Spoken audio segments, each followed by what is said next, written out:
Irmãos, hoje pela manhã o reverendo Cid falou do texto de Lucas 10, versos 38 a 42, que nós lemos aqui agora. Ele falava na sua reflexão sobre Marta e Maria e como o evangelho precisa ser vivido de forma prática, experimentado de forma prática, em atitudes práticas, né? É curioso porque o texto da liturgia de hoje, da manhã, que é o Salmo 15, é um salmo que fala também de coisas práticas e é exatamente o texto que a gente vai meditar agora, Salmo de número 15. Então, eu queria convidar você a abrir o Salmo de número 15. E Deus prepara certas coisas para a gente, né? A palavra que eu tenho no coração agora, ela se completa com a palavra que o reverendo Cid entregou à igreja de manhã, né? Que nós possamos fazer bom proveito desse momento de reflexão. Salmo 15, salmo de 5 versos. Peço que você aí acompanhe a leitura. O título do salmo é O Cidadão dos Céus, salmo de Davi.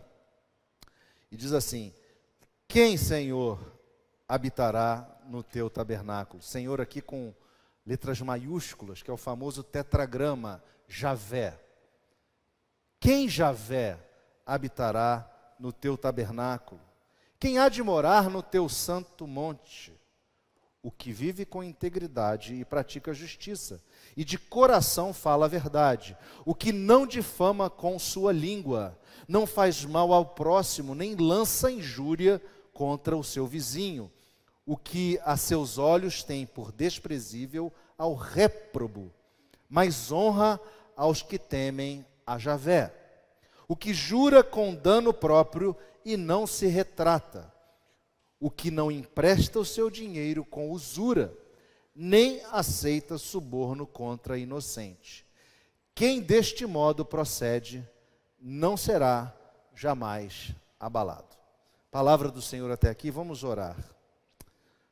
Senhor nosso Deus bendito, nós te louvamos por mais essa oportunidade de nos debruçarmos sobre a tua palavra e aprendermos dela lições para a nossa vida. Que o teu Espírito possa falar aos nossos corações, suprindo nossas carências, suprindo a nossa incompetência de muitas vezes entender a tua vontade. Que o Senhor nos ajude, Senhor, pela presença do teu Espírito em nossos corações a transformarmos essa palavra escrita numa palavra vivida. É a nossa oração, também com o perdão dos nossos pecados. Em nome de Jesus. Amém. Meus irmãos, reverendo Cid falava de manhã e eu falo agora à noite.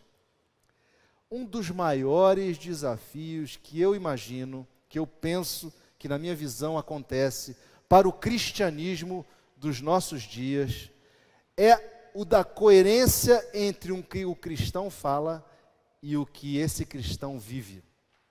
O desafio da coerência entre o que nós, como cristãos, falamos e o que vivemos efetivamente. O inglês, que é uma língua muito objetiva, ele tem 3 palavrinhas que definem muito bem isso. Walk the talk. Walk the talk. Que quer dizer andar de acordo com o que se fala. Você vê que o português precisa de 6 palavras para dizer o que o inglês diz em 3, né?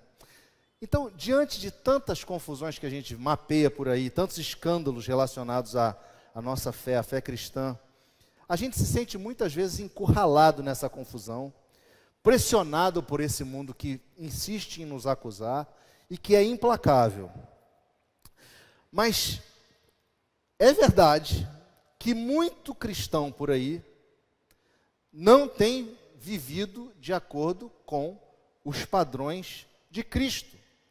Não temos aí, para inserirmos nós, muitas vezes, vivido de forma compatível. Isso pode acontecer conosco.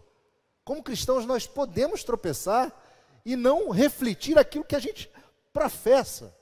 O padre franciscano, escritor norte-americano, Brennan Manning, inspirou vários músicos da década de 80 e 90, músicos daquele grupo pop gospel lá americano.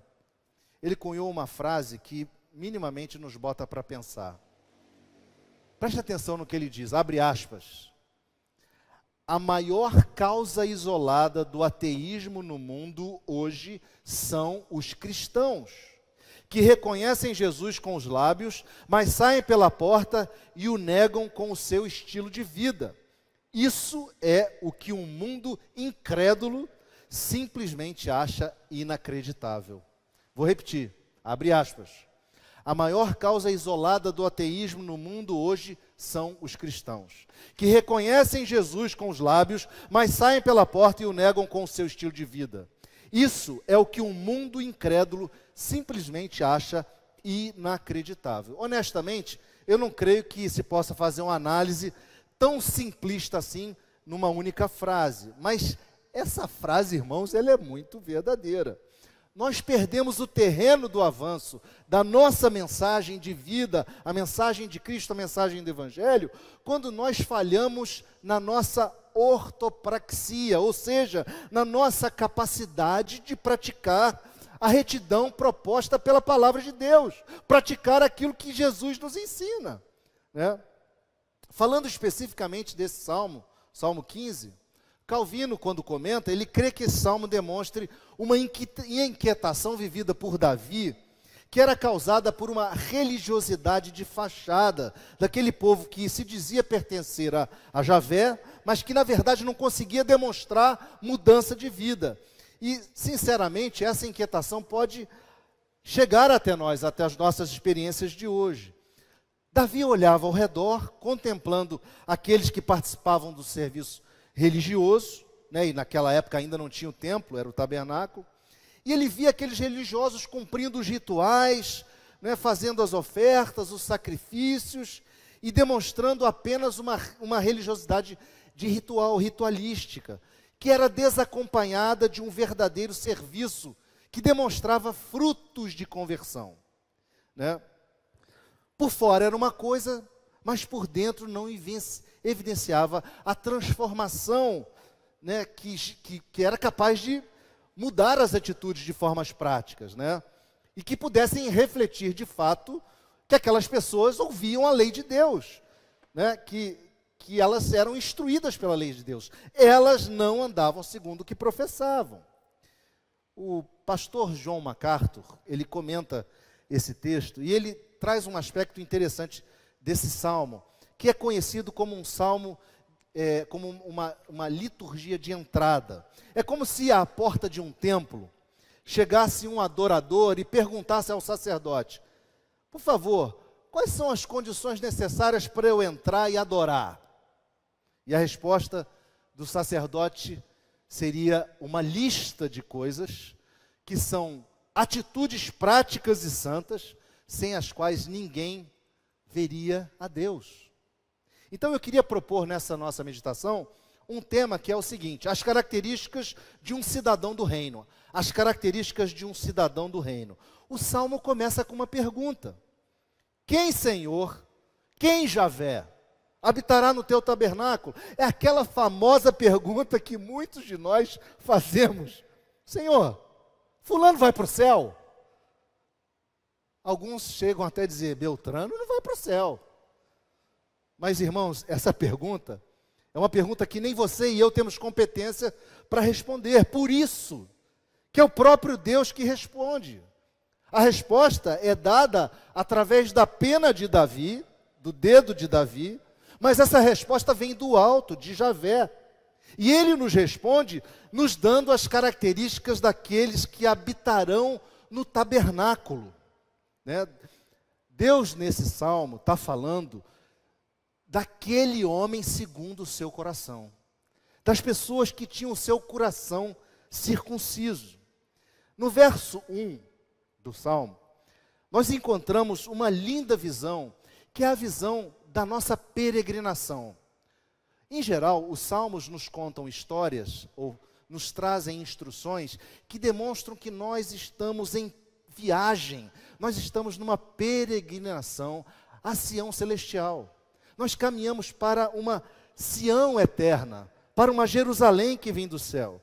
E essa ideia, irmãos, nos traz um conforto, porque nós sabemos que caminhamos para um lar eterno, um lar onde nós vamos estar com o nosso Pai.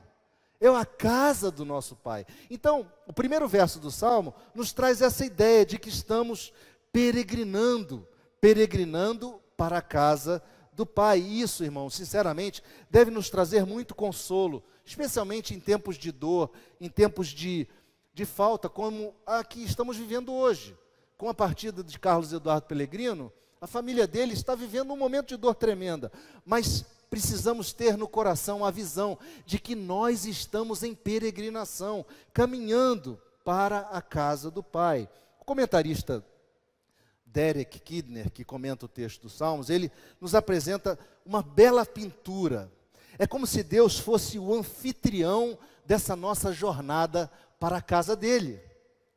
Imaginar que Deus, o Criador, é o anfitrião, servindo-nos de toda sorte de bênçãos que Ele mesmo preparou para que a gente desfrutasse durante a nossa jornada, durante a nossa peregrinação, é algo tremendo. Segundo Derek Kidner, também há duas coisas nesse salmo, duas ideias representadas na palavra do tabernáculo. Existe nesse salmo a primeira ideia de que uma adoração formal, uma adoração com sacrifício, ou seja, uma vida religiosa, que é representada lá pela expressão teu santo monte, o lugar onde se prestava o culto. Mas há uma outra ideia, que é a ideia de hospitalidade, que é representada pela palavra habitará, e que traz ao nosso coração aquela sensação exposta no Salmo 23, quando o salmista diz que ele queria habitar na casa do Senhor para todo sempre, cercado da sua bondade e da sua misericórdia. Ou o salmista no Salmo 27, quando diz, uma coisa eu peço ao Senhor e buscarei, que eu possa morar na casa do Senhor todos os dias da minha vida. Ou, quem sabe, aquele canto do Salmo 86 que nós cantamos na igreja, que diz assim, o pardal encontrou casa e a andorinha ninho para si. Eu encontrei os teus altares, Senhor meu e Rei meu. Então, o Salmo nos apresenta primeiro uma figura dessa peregrinação, mas ele faz uma pergunta. Quem habitará? Quem habitará no templo? Quem habitará em Sião? E o texto caminha respondendo a pergunta de Davi. E essa pergunta está nos versos 2 a 5. O que nós vemos nos versos 2 a 5 são atitudes práticas da vida de alguém que foi regenerado pelo Espírito de Deus. Ou seja, a tal da ortopraxia, uma vida prática segundo os ensinamentos de Deus, de alguém que ouviu o chamado de Deus e se entregou a Ele. Se nós fizermos uma ponte com a nova aliança no Novo Testamento, de alguém que se entregou a Jesus Cristo e pela fé teve a sua vida transformada. E esse salmo, ele traz esses ensinamentos, e é sempre bom a gente fazer uma ponte dele com o Novo Testamento. Porque lá nas bem-aventuranças, quando Jesus sentou-se para ensinar aos seus seguidores a respeito de quais seriam as características de um cristão, Jesus fala de várias coisas comuns a este salmo. O resumo do Salmo 15 é a palavra integridade de vida. Uma pessoa plena dos ensinos e dos valores de Jesus Cristo. No verso 2, a gente ouve essa expressão, aquele que vive com integridade, e traz essa ideia daquilo que é inteiro, daquilo que não é fragmentado, daquilo que é sincero e que não é falso, daquilo que é sadio e não é doente. O homem e a mulher redimidos por Deus, redimidos por Cristo, eles são cidadãos do reino por inteiro. Eles são pessoas completas, eles são pessoas sinceras, eles são pessoas sadias, são pessoas verdadeiras e amigas da verdade, odeiam a mentira. Irmãos, andar na vereda da mentira é como pisar em areia movediça. Quanto mais a gente se mexe, mais a gente se afunda. A mentira não pode fazer parte da vida do cristão. Nós fomos libertos das garras do pai da mentira. Portanto, o homem redimido pratica a justiça. Ou seja, tem uma vida, uma ética de vida pautada pela preocupação em favor do outro, em favor de servir alguém.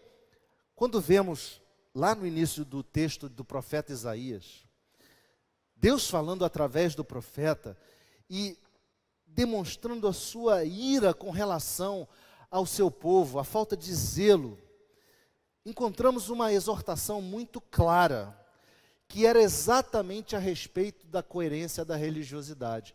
Lá em capítulo 1 de Isaías, Deus estava irado com a falta de zelo e compromisso com o culto que era prestado em seu nome. E ele diz por boca do profeta coisas assim de aterrorizar. Ele fala assim: quem vos requereu o pisardes nos meus átrios? Eu estou cansado desse culto que vocês prestam, culto sem compromisso. Eu não suporto as suas reuniões associadas à sua vida de iniquidade.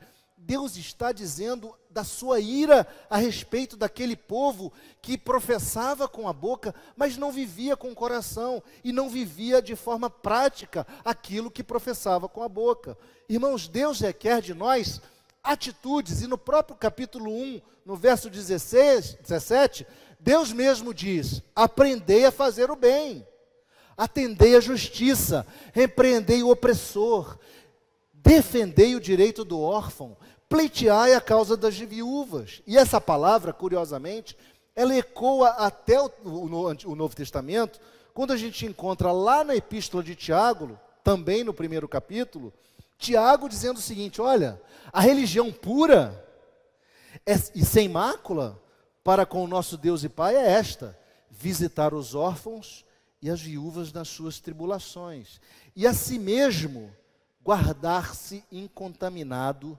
do mundo. Mas o texto do Salmo continua nos falando de relações interpessoais, no verso 3.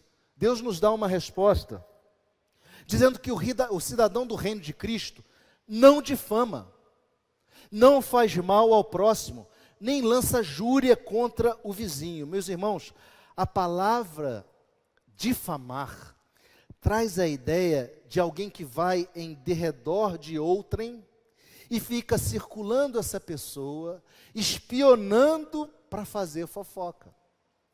A difamação, irmãos, é a causa raiz de muitos dos problemas de relacionamento que nós vemos no nosso mundo de hoje. Até mesmo perto de nós. Até mesmo conosco, se nós muitas vezes caímos nesse erro. Eu queria dizer a vocês uma coisa muito séria. Os nossos almoços, preste atenção, os nossos almoços de fim de semana em família podem se tornar verdadeiros tropeços para o crescimento espiritual dos nossos filhos, com o risco de nós botarmos a perder todos os nossos esforços de ensinar o Evangelho. Sabem por quê? Porque ao redor da mesa, pastores, presbíteros, diáconos, líderes e irmãos falam mal de outros pastores, presbíteros, diáconos, líderes e irmãos. Nós precisamos estar muito atentos a isso, meus irmãos. Nossas palavras podem semear contenda. Nós precisamos nos lembrar da reprovação de Deus através de Salomão, no livro de Provérbios, quando lá no capítulo 6, Deus diz assim: 6 coisas o Senhor aborrece, a 7ª ele abomina: olhos altivos, língua mentirosa, mãos que derramam sangue inocente, coração que trama projetos iníquos, pés que se apressam a correr para o mal, testemunha falsa que profere mentiras, e a 7ª coisa que ele abomina, o que semeia contenda entre irmãos. Meus irmãos, o cidadão do reino passa longe disso. O cidadão do reino, ele não gera contendas, ele apaga contendas. O cidadão do reino, ele doma a sua língua, ele tem autocontrole. O cidadão do reino, ele não lança injúria contra o vizinho, como diz também o verso 3. E a ideia aqui de lançar júria sobre o vizinho é a ideia de arrancar de uma árvore frutífera todos os seus frutos, de modo que ela fique pelada. É arrancar a honra e a reputação de alguém. Meus irmãos, nós precisamos estar atentos de que um cidadão do reino não lança injúria sobre o vizinho. Mas o texto continua no verso 4 e nos chama a atenção para nós valorizarmos as coisas do alto. O texto fala sobre desprezar o comportamento do que é reprovável. Não desprezar a pessoa, mas desprezar o comportamento. No caso, o réprobo, o reprovável aqui, é a pessoa vil, a pessoa má, que despreza a Deus. É o insensato do verso 1 do capítulo 14, do Salmo 14, que diz lá no seu coração, não há Deus. Esse do Salmo 14, verso 1, que é insensato e diz no seu coração, não há Deus, ele não tem nenhum discernimento moral, nenhuma sabedoria espiritual, e ele está arraigado na negação prática de Deus. Nós, irmãos, somos chamados a rejeitar esse tipo de experiência, ou esse tipo de atitude, né? O ponto é não admirarmos essas pessoas. O ponto é não admirarmos os ímpios, o seu sucesso, porque suas obras são frutos de obras das trevas, são frutos da sua iniquidade, atitudes completamente incompatíveis com os valores de Cristo. Mas o verso 4 também nos exorta a não sermos pessoas sem palavra. Se eu me comprometi com alguma coisa e alguém, eu vou honrar, ainda que isso represente algum dano para mim. É isso que jurar com dano próprio e não se retratar, do verso 4, significa. Por fim, o texto trata da nossa relação com o dinheiro, condenando explicitamente a usura e o suborno. O cidadão do céu não explora o seu próximo. Emprestar dinheiro com usura é o mesmo que emprestar dinheiro com juros para tirar proveito da desgraça do outro. E aqui uma notazinha de rodapé, irmãos. A Bíblia não proíbe a cobrança de juros. A Bíblia proíbe a usura. Você vai encontrar lá em Deuteronômio 23 orientações a respeito disso. Há permissão para cobrar de forma legítima os juros do dinheiro que foi emprestado. E lá na parábola dos talentos, no Mateus 25, Jesus fala que era justo aquele dono dos talentos ter a expectativa de algum ganho relacionado a juros. Mas o problema é a usura. O cidadão do céu, meus irmãos, ele entende que é mordomo de tudo aquilo que Deus confiou à sua mão em termos de recurso. Ele não permite que o dinheiro e que as posses tornem-se um ídolo no seu coração. Sabe como é que a gente subjuga Mamon? Mamon é o nome para o Deus do dinheiro. A gente subjuga Mamon colocando-o a serviço de Javé. A gente subjuga Mamon colocando-o a serviço de Javé. Nós precisamos entender que os recursos que Deus coloca em nossas mãos para usarmos, deve ser usado para nós, deve ser usado em favor da nossa família, deve ser usado em favor do nosso próximo e deve ser usado em favor do reino de Deus. Os recursos não são só nossos, mas são para ser compartilhados. E o nosso coração precisa trabalhar a relação com o dinheiro. O cidadão do céu não tem usura. O Salmo então termina com uma assertiva. Ele diz assim: quem deste modo procede, não será jamais abalado. Ou seja, as pessoas que assim procederem, têm confirmadas no céu o seu lugar. Tem confirmado nos tabernáculos eternos o seu lugar. Não que as pessoas sejam salvas por suas atitudes, mas elas são salvas para ter atitude. Eu queria aplicar esse texto, nos lembrando de como Paulo tratou a igreja de Corinto. Ele escreve lá na primeira carta algo que faz um diagnóstico da igreja. E ele fala a respeito dos crentes daquela igreja. E é um diagnóstico que poderia até ser feito a nosso respeito. Diz lá em 1 Coríntios 6, 7 a 11. O só existir entre vós demandas já é completa derrota para vós outros. Porque não sofreis antes a injustiça. Ele estava falando de irmãos que iam para o tribunal brigar. Irmãos da igreja que iam no tribunal brigar. Mas vós mesmos fazeis a injustiça e fazeis o dano, e isto aos próprios irmãos. Ou não sabeis que os injustos não herdarão o reino de Deus? Não vos enganeis, nem impuros, nem idólatras, nem adúlteros, nem efeminados, nem sodomitas, nem ladrões, nem avarentos, nem bêbados, nem maldizentes, nem roubadores herdarão o reino de Deus. Tais fostes alguns de vós, mas vós vos lavastes, mas vós fostes santificados, mas vós fostes justificados em o nome do Senhor Jesus Cristo e no Espírito do nosso Deus. Meus irmãos, nós recebemos o lavar regenerador do Espírito de Cristo. Nós somos nova criatura. Portanto, a nossa religiosidade, ela precisa ir além do templo. Ela tem que sair por aquela porta e ecoar na sociedade. Nós precisamos viver aquilo que nós professamos.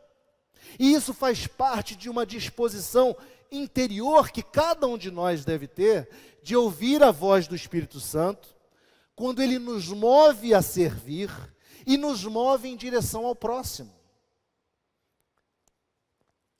Não somos salvos por nossas atitudes. Não somos salvos por nossas atitudes, por nossa ética, por nossa moral. Nós somos salvos para ter atitude, para ter ética, para viver de forma moral, nos padrões do Senhor. Como disse o próprio Paulo, apóstolo Paulo, escrevendo aos Efésios, nós somos um poema de Deus, criados em Cristo Jesus para as boas obras, que Deus de antemão preparou para que nós andássemos nelas. Meus irmãos, o cristianismo, sim, é feito de atitudes práticas, que refletem o grau de comprometimento que temos ou não temos com a pessoa de Jesus Cristo. Essas atitudes práticas listadas aqui no Salmo 15, naturalmente elas não compõem uma lista exaustiva, mas elas nos dão um norte no que tange aos nossos relacionamentos uns para com os outros, no que tange a nossa ética social e no que tange a nossa relação com o dinheiro. Eu queria então concluir dizendo que está claro que nenhum de nós tem resposta para a pergunta de Davi. Por quê?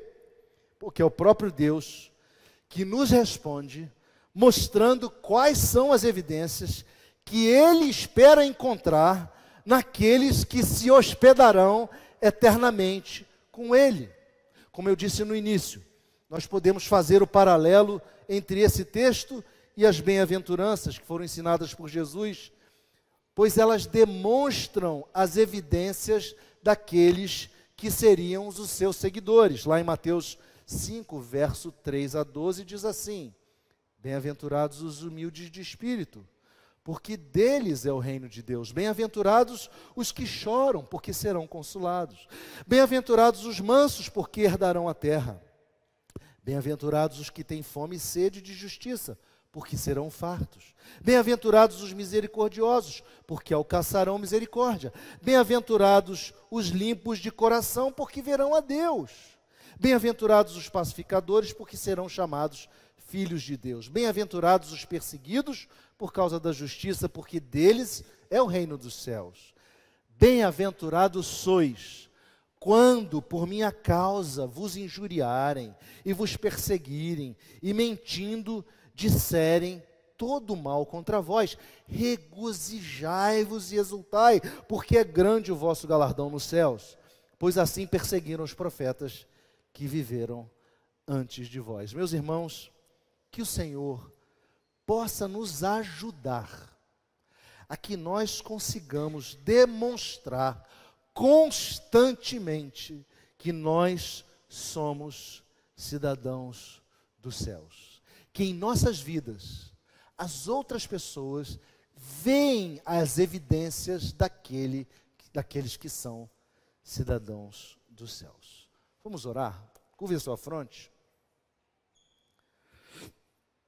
Senhor, obrigado pela tua palavra que nos desafia, pela tua palavra que nos incomoda, nos tira do conforto, ó Deus, e nos mostra o norte para onde devemos seguir.